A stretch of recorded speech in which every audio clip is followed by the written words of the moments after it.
তো আমরা বলছিলাম, শাহীন সাহেবকে প্রশ্ন করছিলাম, আগের দিনের সম্পর্কগুলা অনেক শক্তিশালী ছিল,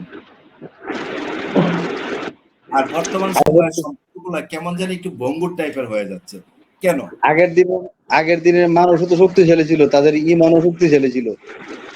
কষ্টটা এইভাবে, কারণ আগের দিনে সম্পর্কটা শক্তিশালী ছিল এই কারণে, ভাইয়ের বাড়িতে ভাইয়ের বাড়িতে বোনের যাতায়াত ছিল, বোনের বাড়িতে ভাইয়ের যাতায়াত ছিল, মামার বাড়িতে ভাইগনাদের যাতায়াত ছিল। আমরা কি সেই সম্পর্কটা ধরে রাখতে পেরেছি? আমার ফুফুর বাড়িতে আমি কয়দিন যাই বছরে? আমি কয়দিন যাচ্ছি? আমি আমার নানার বাড়িতে কয়দিন যাচ্ছি? আমার বাড়িতেই তারা কয়দিন আসছে?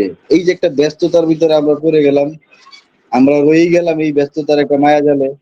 কারণ এখন তো কর্মের প্রয়োজনে আমরা সবাই সবার জায়গায়।